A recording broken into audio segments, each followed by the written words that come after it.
Hedera and Hedera Foundation had another crazy month with super hip updates. Let's go ahead and talk about everything that we saw from Hedera and the Foundation across AI, DeFi, stablecoins, Hbar ETFs, and so much more. Today, I'm going to recap everything you might have missed. But first, thank you so much to Hedera Foundation for partnering with the O Show, Everything Crypto, every single day. Make sure to check out the description, follow them on X, and check them out on the official website so you can continue your journey on learning more about what Hedera and the Foundation do. And again, thank you so much to Hedera Foundation for partnering with the O Show. Now make sure to smash a like, drop me a comment with your favorite Hedera update, and of course, follow me. Set alerts so you don't miss anything. Many announcements happened, but one of the biggest was Hedera being selected as blockchain candidates for Wyoming's state-issued stablecoin token, FRNT. FRNT is the first U.S. state-issued stablecoin backed by USD and short-term treasuries. It helps modernize government payments, and its interest supports Wyoming's public education. Sounds like a win-win to me. And Hedera was chosen for its speed, low fees, sustainability, and, of course, alignment with the current ethos of Wyoming. Next, Web3 tech firm the Hashgraph Group announced a launch of Transact. Transact is a solution enabling enterprises to use the Hedera network without holding crypto. It removes the need for wallets or Hbar, paying gas fees for clients to boost enterprise and, of course, adoption. It's designed to accelerate enterprise and, of course, the adoption of Hedera within that particular ecosystem of public servants. And Hedera-based software company Hashgraph launched Heat for efficient tokenization and DeFi tools. Heat is a new team within the Hashgraph focused on helping Hedera Council members scale enterprise use cases.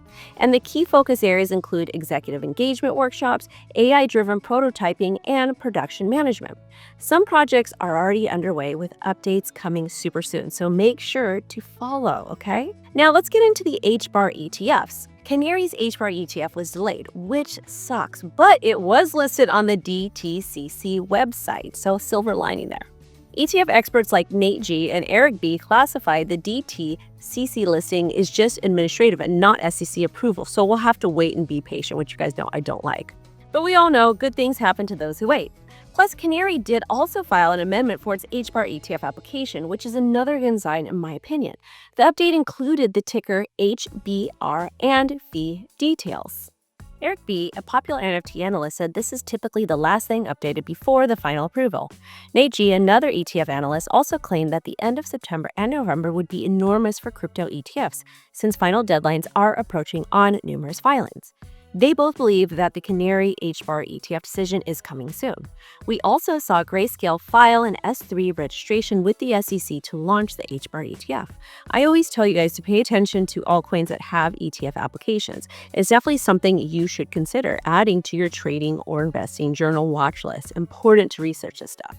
And if you don't have one, you should, because it allows you to do your own due diligence and to make choices for yourself that make sense for you, your families, communities, and just long-term journey in crypto.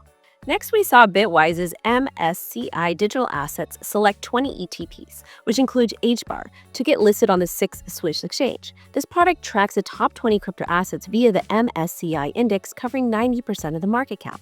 SaucerSwap, the top DEX on Hedera, joined the MiCA Alliance, an initiative focusing on streamlining compliance with certain MiCA regulations. The MiCA Alliance is already backed by Hedera, Ripple, Aptos, and so much more, so this just makes sense. SaucerSwap says MiCA Alliance is helping bridge the gap between all different parties to make things progress. And if you're a dev or building with AI, Hedera just dropped some major updates you'll want to hear about.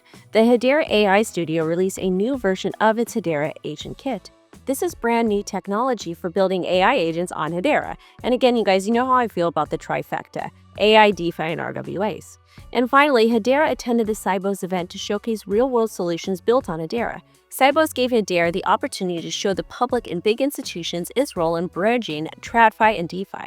Greg Bell, the Chief Business Officer at Hedera Foundation, spoke at the event where he discussed AI tokenization, institutional adoption, and so much more. I interviewed Greg on my channel where we covered everything he spoke about, so definitely check that out after this. I'll go ahead and make sure it's linked right up here. I also interviewed Greg in a separate interview about his time at the Sol Wyoming event in August, so go back and watch that. It's really good. And he was able to share more insight on Hedera's institutional adoption and, of course, some exciting things happening for retail. the dead pixels, and so much more. And of course, big shout out to the Hashpack wallet on Hedera. Again, you guys, thank you so much to Hedera for partnering with the O Show, everything crypto every day. Make sure to follow them on socials to stay up to date. And of course, join the community. They love to have new members and answer questions. Thank you so much for watching.